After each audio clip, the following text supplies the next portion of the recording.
ನಮಸ್ಕಾರ. ಹಿಂದೂ ಧರ್ಮದ ಮಹತ್ತರ ಮಹಾಕಾವ್ಯ ವಾಲ್ಮೀಕಿ ರಾಮಾಯಣದ ಈ ವಿಶೇಷ ವಿವರಣೆಗೆ ಸ್ವಾಗತ. ನೇರವಾಗಿ ವಿಷಯಕ್ಕೆ ಬರೋಣ. ಇಂದು ನಾವು ರಾಮಾಯಣದ ಮೊದಲನೇ ಕಾಂಡವಾದ ಬಾಲಕಾಂಡದ ರೋಮಾಂಚಕ ಜಗತ್ತಿಗೆ ಪ್ರವೇಶಿಸುತ್ತಿದ್ದೇವೆ. ಶ್ರೀರಾಮನ ದಿವ್ಯ ಜನನ, ಮಾಯಾವಿ ರಾಕ್ಷಸರ ಸಂಹಾರ ಹಾಗೆ ಆತನ ಅದ್ಭುತ ಬಾಲ್ಯದ ಘಟನೆಗಳನ್ನ ನಾವಿಂದು ಕಣ್ತುಂಬಿಕೊಳ್ಳಲಿದ್ದೇವೆ. ಇದು ಕೇವಲ ಕಥೆಯಲ್ಲ, ಧರ್ಮ ಮತ್ತು ಆದರ್ಶದ ಅತ್ಯದ್ಭುತ ದೃಶ್ಯಕಾವ್ಯ. ಇಂದಿನ ನಮ್ಮ ಪಯಣದಲ್ಲಿ ಪ್ರಮುಖವಾಗಿ 6 ಘಟ್ಟಗಳಿರುತ್ತೆ. ಉತ್ತರಾಧಿಕಾರಿಯ ಹುಡುಕಾಟ, ದಿವ್ಯ ರಾಜಕುಮಾರರ ಜನನ, ರಾಕ್ಷಸರ ಸಂಹಾರ, ಅಹಲ್ಯಾ ಶಾಪ ವಿಮೋಚನೆ, ಪ್ರಸಿದ್ಧ ಶಿವಧನುರ್ಭಂಗ ಹಾಗೆ ಕೊನೆಯದಾಗಿ ಪರಶುರಾಮನ ಗರ್ವಭಂಗ. ಶ್ರೀರಾಮ ತನ್ನ ದೈವಿಕ ಶಕ್ತಿಯನ್ನ ಜಗತ್ತಿಗೆ ಹೇಗೆ ಪರಿಚಯಿಸಿದ ಅನ್ನೋದನ್ನ ಈ ಘಟಗಳು ನಮಗೆ ತೋರ್ಸ್ಕೊಡ್ತವೆ. ಇಲ್ಲಿದೆ ನೋಡಿ ನಮ್ಮ ಇಂದಿನ ಪಯಣದ ಒಂದು ಪುಟ್ಟ ನಕ್ಷೆ. ಜನನಕ್ಕೂ ಮುನ್ನ ನಡೆದ ಯಾಗ, ರಾಜಕುಮಾರರ ಜನನ, ಅವರ ಯೌವನದ ಸಾಹಸಮಯ ಕಾಡಿನ ಪಯಣ ಮತ್ತು ಅಂತಿಮವಾಗಿ ವಿವಾಹ ಮಹೋತ್ಸವ. ಈ ನಕ್ಷೆ ಇಡೀ ಬಾಲಕಾಂಡದ ಹರಿವನ್ನ ಅರ್ಥ ಮಾಡ್ಕೊಳ್ಳೋದು ತುಂಬಾ ಸಹಾಯ ಮಾಡುತ್ತೆ. ಸರಿ, ಶುರು ಮಾಡೋಣ ಅಲ್ವಾ? ಮೊದಲನೇದಾಗಿ ಉತ್ತರಾಧಿಕಾರಿಯ ಹುಡುಕಾಟ ಮತ್ತು ದಶರಥ ಮಹಾರಾಜನ ಧರ್ಮಸಂಕಟ. ಅಯೋಧ್ಯೆಯ ಮಹಾರಾಜ ದಶರಥ, ಆತ ಅತ್ಯಂತ ಧರ್ಮಾತ್ಮ. ಆತನಿಗೆ ಕೌಸಲ್ಯ, ಕೈಕೇಯಿ ಮತ್ತು ಸುಮಿತ್ರೆ ಎಂಬ 3 ಪತ್ನಿಯರಿದ್ದರು. ಎಲ್ಲವೂ ಇತ್ತು, ಆದರೆ ಒಂದು ದೊಡ್ಡ ಕೊರಗು: ದೀರ್ಘಕಾಲದವರೆಗೆ ಮಕ್ಕಳಿರ್ಲಿಲ್ಲ. ತನ್ನ ನಂತರ ಈ ಬೃಹತ್ ಸಾಮ್ರಾಜ್ಯವನ್ನ ಮುನ್ನಡೆಸುವವರು ಯಾರು ಅನ್ನೋ ಚಿಂತೆ ಆತನನ್ನ ಸದಾ ಕಾಡ್ತಾಯಿತ್ತು. ಈ ಸಂಕಟಕ್ಕೊಂದು ಪರಿಹಾರ ಬೇಕಿತ್ತು. ಅದೇ ಪುತ್ರಕಾಮೇಷ್ಟಿ ಯಾಗ. ಕುಲಗುರು ವಸಿಷ್ಠರ ಮಾರ್ಗದರ್ಶನದಲ್ಲಿ, ಋಷ್ಯಶೃಂಗರ ನೇತೃತ್ವದಲ್ಲಿ ಕಠಿಣ ಯಾಗ ನಡೆಯುತ್ತೆ. ಯಾಗದ ಕೊನೆಯಲ್ಲಿ ಏನಾಯ್ತು ಗೊತ್ತಾ? ಸಾಕ್ಷಾತ್ ಅಗ್ನಿದೇವನೇ ಪ್ರತ್ಯಕ್ಷನಾಗಿ ಒಂದು ದಿವ್ಯ ಪಾಯಸದ ಪಾತ್ರೆಯನ್ನ ನೀಡ್ತಾನೆ. ದಶರಥ ಅತ್ಯಂತ ಭಕ್ತಿಯಿಂದ ಆ ಪಾಯಸವನ್ನ ತನ್ನ 3 ಪತ್ನಿಯರಿಗೆ ಹಂಚ್ತಾನೆ. ದೈವಿಕ ಕಥೆ ನಿಜಕ್ಕೂ ಶುರುವಾಗೋದು ಇಲ್ಲಿಂದಲೇ. ಮುಂದಿನ ಘಟ್ಟ ರಾಜಕುಮಾರರ ಜನನ ಮತ್ತು ದಿವ್ಯ ಅವತಾರಗಳ ಆಗಮನ. ಆ ದಿವ್ಯ ಪಾಯಸದ ಪ್ರಭಾವದಿಂದ 3 ರಾಣಿಯರು ಗರ್ಭಿಣಿಯರಾಗ್ತಾರೆ. ಇಲ್ಲಿಂದ ಜಗತ್ತಿನ ಕಲ್ಯಾಣಕ್ಕಾಗಿ ದಿವ್ಯ ಅವತಾರಗಳ ಆಗಮನದ ಸಮಯ ಹತ್ತಿರವಾಗುತ್ತೆ. ಚೈತ್ರ ಮಾಸದ ಶುಕ್ಲಪಕ್ಷದ ನವಮಿಯ ಪವಿತ್ರ ದಿನ, ಅಂದ್ರೆ ನಾವಿಂದು ಆಚರಿಸುವ ರಾಮನವಮಿಯೆಂದು ಕೌಸಲ್ಯೆಯ ಗರ್ಭದಿಂದ ಸಾಕ್ಷಾತ್ ಮಹಾವಿಷ್ಣುವಿನ ಅಂಶವಾಗಿ ಶ್ರೀರಾಮನ ಜನನವಾಗುತ್ತೆ. ಕೈಕೇಯಿಗೆ ಭರತ, ಸುಮಿತ್ರೆಗೆ ಲಕ್ಷ್ಮಣ ಮತ್ತು ಶತ್ರುಘ್ನರು ಹುಟ್ಟುತ್ತಾರೆ. ಈ 4 ಜನ ಸಾಮಾನ್ಯ ಮಕ್ಕಳಲ್ಲ. ಬೆಳೆಯುತ್ತಾ ಸಕಲ ವೇದ, ಕಲೆ ಮತ್ತು ಶಸ್ತ್ರವಿದ್ಯೆಗಳಲ್ಲಿ ಅದ್ಭುತ ನಿಪುಣರಾಗ್ತಾರೆ. ಇಲ್ಲಿ ಗಮನಿಸಬೇಕಾದ ಒಂದು ಇಂಟ್ರೆಸ್ಟಿಂಗ್ ವಿಷಯ ಅಂದ್ರೆ ಈ ಸಹೋದರರ ನಡುವಿನ ಬಾಂಧವ್ಯ, ವಿಶೇಷವಾಗಿ ರಾಮ ಮತ್ತು ಲಕ್ಷ್ಮಣರ ನಡುವೆ.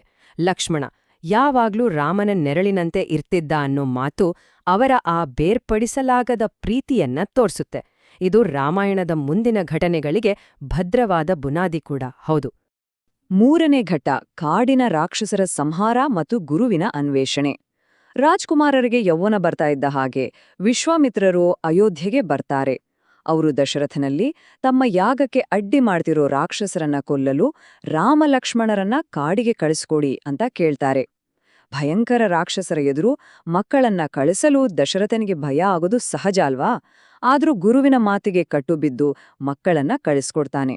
ವಿಶ್ವಾಮಿತ್ರರು ಬರೀ ಮಾರ್ಗದರ್ಶಕರಲ್ಲ, ಅದ್ಭುತ ಗುರು. ದಾರಿಯಲ್ಲಿ ಅವರು ರಾಮಲಕ್ಷ್ಮಣರಿಗೆ ಹಸಿವು, ಬಾಯಾರಿಕೆ ತಡೆಯುವ ಬಲ ಮತ್ತು ಅತಿಬಲ ಅನ್ನೋ ದಿವ್ಯ ವಿದ್ಯೆಗಳನ್ನ ಕಲಿಸ್ತಾರೆ. ಕಾಡಿನಲ್ಲಿ ಭೀಕರ ರಾಕ್ಷಸಿ ತಾಟಕ್ಕೆ ಎದುರಾದಾಗ ರಾಮ ಒಂದೇ ಬಾಣಕ್ಕೆ ಅವಳನ್ನ ಸಂಹರಿಸ್ತಾನೆ. ಇದರಿಂದ ಖುಷಿಯಾದ ವಿಶ್ವಾಮಿತ್ರರು ರಾಮನಿಗೆ ಅನೇಕ ದಿವ್ಯ ಅಸ್ತ್ರಗಳನ್ನ ಕೊಡ್ತಾರೆ. ಆಮೇಲೆ ಸುಬಾಹು ಅನ್ನೋ ರಾಕ್ಷಸನ ವಧೆಯಾಗಿ ಯಾಗ ಯಶಸ್ವಿಯಾಗತ್ತೆ. ಈ ಸಂಖ್ಯೆ ನೋಡಿದ್ರಾ? 100. ಯಾಗ ಕೆಡಿಸಲು ಬಂದಿದ್ದ ಮಾರೀಚ ಅನ್ನೋ ಮತ್ತೊಬ್ಬ ರಾಕ್ಷಸನನ್ನ ರಾಮ ಬಾಣದ ವೇಗದಿಂದ ಎಸೆದದ್ದು ಬರೋಬ್ಬರಿ 100 ಯೋಜನ ದೂರದ ಸಮುದ್ರಕ್ಕೆ. ಯೋಚ್ನೆ ಮಾಡಿ, ಆ ಯುವ ರಾಜಕುಮಾರನ ಅಗಾಧ ದೈವಿಕ ಶಕ್ತಿ ಎಷ್ಟಿರ್ಬೇಕು ಅಂತ. ಇದು ನಿಜಕ್ಕೂ ರೋಮಾಂಚನಕಾರಿ. 4ನೇ ಪ್ರಮುಖ ಘಟ್ಟ ಅಹಲ್ಯಾ ಶಾಪ ವಿಮೋಚನೆ. ಯಜ್ಞ ಮುಗಿದ ಮೇಲೆ ವಿಶ್ವಾಮಿತ್ರರು ರಾಮಲಕ್ಷ್ಮಣರನ್ನ ಮಿಥಿಲಾ ನಗರದ ಕಡೆಗೆ ಕರ್ಕೊಂಡೋಗ್ತಾರೆ. ದಾರಿಯಲ್ಲಿ ಅವರಿಗೆ ಗೌತಮ ಮಹರ್ಷಿಗಳ ಆಶ್ರಮ ಸಿಗುತ್ತೆ. ಆ ಆಶ್ರಮದಲ್ಲಿ ಶಾಪದಿಂದ ಕಲ್ಲಾಗಿದ್ದ ಅಹಲ್ಯೆ ಇರ್ತಾಳೆ.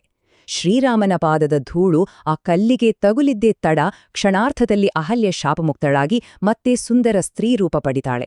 ಇದು ಕೇವಲ ಪವಾಡವಲ್ಲ, ರಾಮನ ಪಾವಿತ್ರತೆ ಮತ್ತು ಆತನ ಪಾದಸ್ಪರ್ಶದಲ್ಲಿರೋ ಅಸೀಮ ದೈವಿಕ ಶಕ್ತಿಗೆ ಸಾಕ್ಷಿ.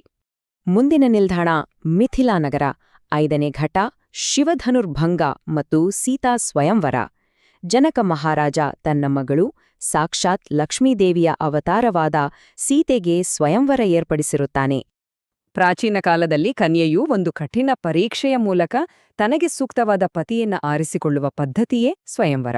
ಜನಕರಾಜನ ಷರತ್ ಏನಿತ್ತು ಅಂದ್ರೆ ಅಲ್ಲಿದ್ದ ಅತ್ಯಂತ ಭಾರವಾದ ಶಿವಧನುಸ್ಸಿಗೆ ಹೆದೆ ಏರಿಸಬೇಕು. ಅನೇಕ ಬಲಿಷ್ಠ ರಾಜರು, ಅಷ್ಟೇ ಏಕೆ ಮಹಾಬಲಶಾಲಿ ರಾವಣನು ಕೂಡ ಆ ಧನುಸ್ಸನ್ನ ಅಲುಗಾಡಿಸಲಾಗದೆ ಸೋತಿದ್ದನು. ಆಗ ವಿಶ್ವಾಮಿತ್ರರ ಅಪ್ಪಣೆಯಂತೆ ಶ್ರೀರಾಮ ಮುಂದೆ ಬರ್ತಾನೆ. ಎಲ್ಲರೂ ಉಸಿರು ಬಿಗಿ ಹಿಡಿದು ನೋಡ್ತಿರ್ಬೇಕಾದ್ರೆ ರಾಮ ಅತ್ಯಂತ ಲೀಲಾಜಾಲವಾಗಿ ಆ ಬೃಹತ್ ಶಿವಧನುಸ್ಸನ್ನ ಎತ್ತಿ ಹೆದೆ ಏರಿಸ್ತಾನೆ. ಆ ದೈವಿಕ ಧನುಸ್ಸು ರಣಭೀಕರ ಶಬ್ದದೊಂದಿಗೆ ಎರಡಾಗಿ ಮುರಿದೇ ಹೋಗುತ್ತೆ. ಸೀತೆ ಸಂತೋಷದಿಂದ ರಾಮನಿಗೆ ವರಮಾಲೆ ಹಾಕ್ತಾಳೆ. ಈ ಸುದ್ದಿ ಕೇಳಿ ದಶರಥ ಕೂಡ ತನ್ನ ಪರಿವಾರದೊಂದಿಗೆ ಅಯೋಧ್ಯೆಯಿಂದ ಮಿಥಿಲೆಗೆ ಬರ್ತಾನೆ. ನಂತರ ಮಿಥಿಲೆಯಲ್ಲಿ ಮಹಾವೈಭವದ ವಿವಾಹ ಮಹೋತ್ಸವ ನಡೆಯುತ್ತೆ.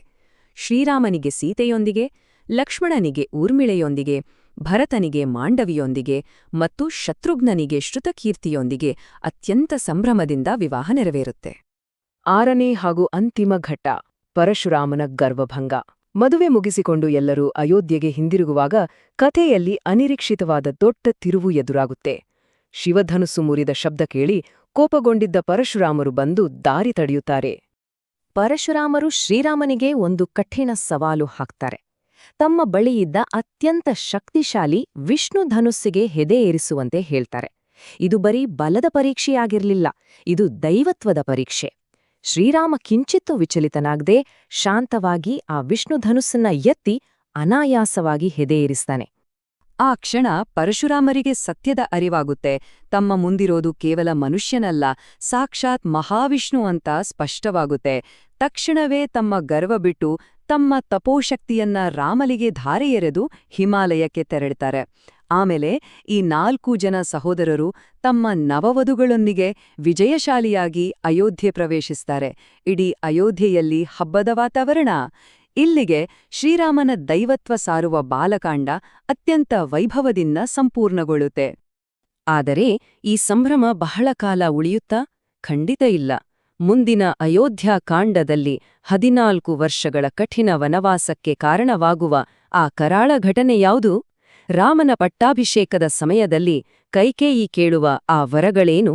ಈ ಎಲ್ಲಾ ಕುತೂಹಲಕಾರಿ ಪ್ರಶ್ನೆಗಳಿಗೆ ನಾವು ಮುಂದಿನ ಹಂತದಲ್ಲಿ ಉತ್ತರ ಕಂಡುಕೊಳ್ಳೋಣ. ಅಲ್ಲಿಯವರೆಗೆ ಈ ದಿವ್ಯ ಕಥೆಯನ್ನ ಮೆಲುಕು ಹಾಕ್ತಾ ಇರಿ. ಈ ವಿವರಣೆಯನ್ನ ವೀಕ್ಷಿಸಿದ್ದಕ್ಕಾಗಿ ಧನ್ಯವಾದಗಳು.